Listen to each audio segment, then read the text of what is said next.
medication? None. Doctor, I think you should see this. How much? Why, what is it? He's got money coming out the wazoo. What do we have? Money out the wazoo. Move this man to a private room. Out of the way, this man's got money coming out the wazoo. Does your husband have insurance? Insurance? He's got money coming out of the wazoo. Oh.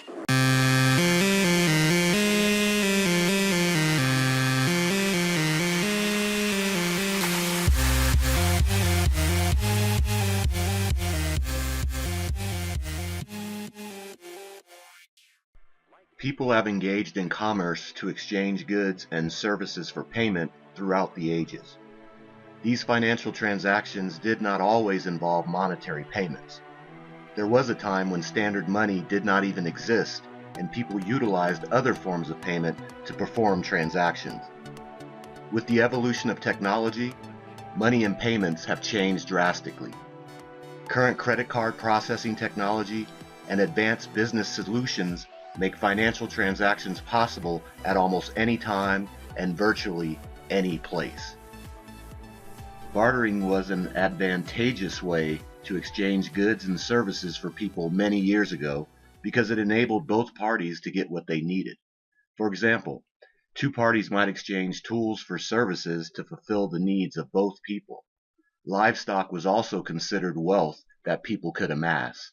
The more cows or sheep or goats someone owned, the wealthier they were.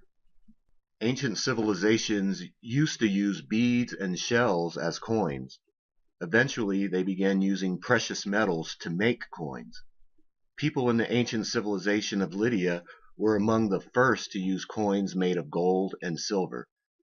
This currency was both valuable and easily portable. England established gold as its standard of value in 1816.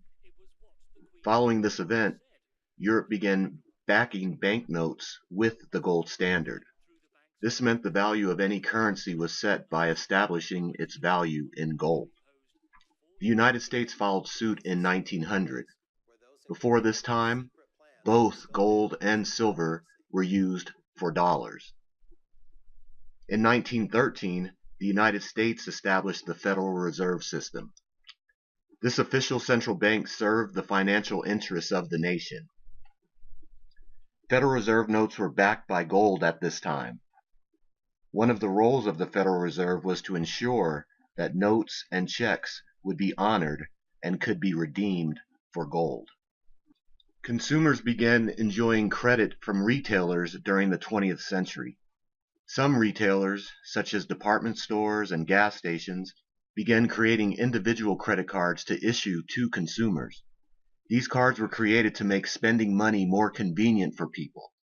Diners Club was the first actual credit card, which gave consumers the ability to purchase meals from several restaurants located in New York City.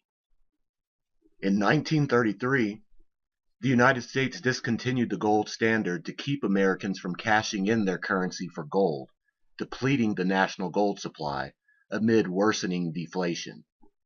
From this point forward, the federal government became the official backer of the monetary system instead of gold. However, the U.S. continued to let foreign governments trade dollars for gold until 1971. At this point, the country became concerned that foreigners would sap the national gold reserves, leading to an end to this practice. With the rise of the internet during the 1990s, online shopping arrived on the scene. Consumers embraced the ability to peruse the internet and make purchases. Common historical data suggests that Pizza Hut may have been one of the first retailers to execute an e-commerce transaction. The company began allowing people to order pizza on its website as early as 1994.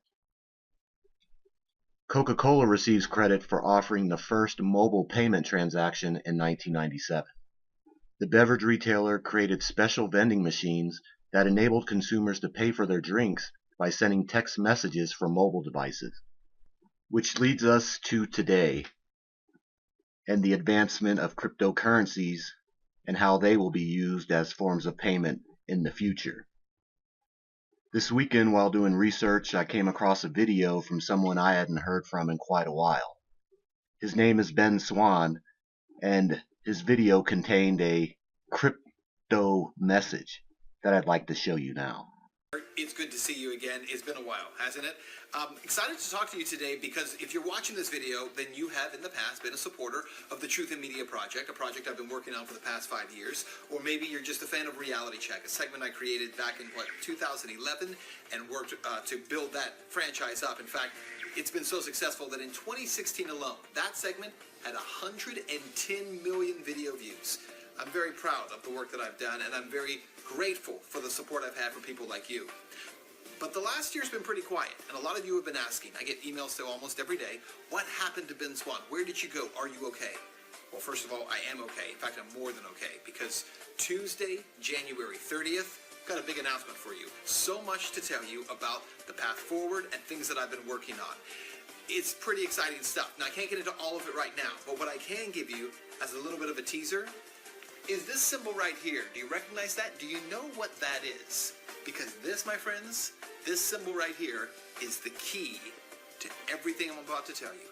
So excited to get into it. So much to say. Coming up Tuesday, January 30th. I will see you then. Hello everyone, welcome back to the channel. This is Tyrone with Cryptocurrency Alerts. And what is the symbol that Ben Swan is referring to? I have overlooked it. Hopefully you have not. It is Dash, and Dash is digital cash. So Ben Swan, if you're not familiar with him, he was someone that I used to follow quite a bit because of some controversial topics that he covered. He was removed from the network that he was with, and he has resurfaced, and this video that we just watched is one that I found this weekend, and he's back and he's speaking about cryptocurrencies. I speak about the market daily. For whatever reason, I had overlooked Dash. I'd been looking for solutions for payment requests for who will be the first one to market to make crypto go mainstream. And we're hearing reports of Starbucks announcing that they're going to start accepting a cryptocurrency. They're not going to develop their own. They're going to be accepting a cryptocurrency that is already available. So there's a lot of speculation onto which one that will be. After seeing this video with Ben Swan, I want to make sure that I have some exposure to Dash. It is a opportunity, I think, even at the price. I think it's close to $800 per coin, but I think possibly that's what chased me away from getting involved with it at first. But as of right now, I'm putting 25% of my portfolio into Dash, and we'll see how it works from here. Dash is currently number 12 on coinmarketcap.com, down almost 6% today, so good opportunity to get in on a slight dip. One thing in researching Dash that I really liked is the circulating supply of only 7 million, max supply of 18 million. That is going to create the demand, thus while the price is up here in the mid 700s. One again that I have overlooked time and time again, but as far as a solution for payments, I believe that Dash is the one that is leading the way.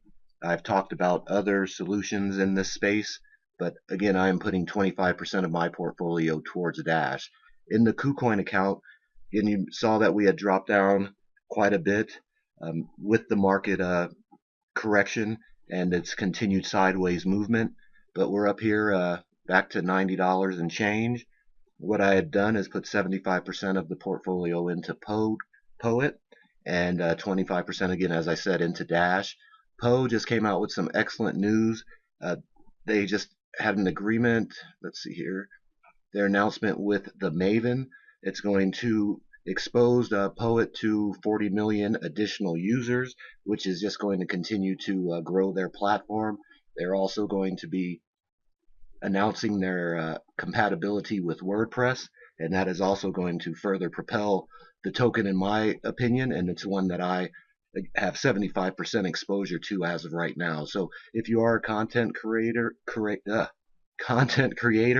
or a curator, I would go and check out Poet.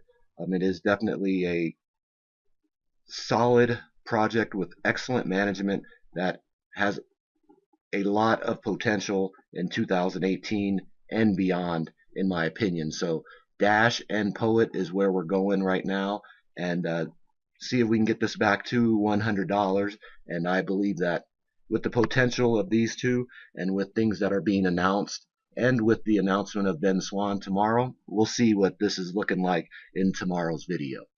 So that's what I wanted to just share with you, a quick video about the research that I've done in locating Dash and Ben Swan. Let me know what you think. Who's going to be the cryptocurrency that Starbucks accepts? Is it going to be Dash, or is it going to be another cryptocurrency? If it is another one, in your opinion, which one will it be? And leave a comment. I'd be very interested in hearing what you have to say about that. So until the next time, we will be looking more into Dash and looking forward to what Mr. Ben Swan will be saying. And again, this is Tyrone, Cryptocurrency Alerts. Appreciate your time, and we will see you in the next video.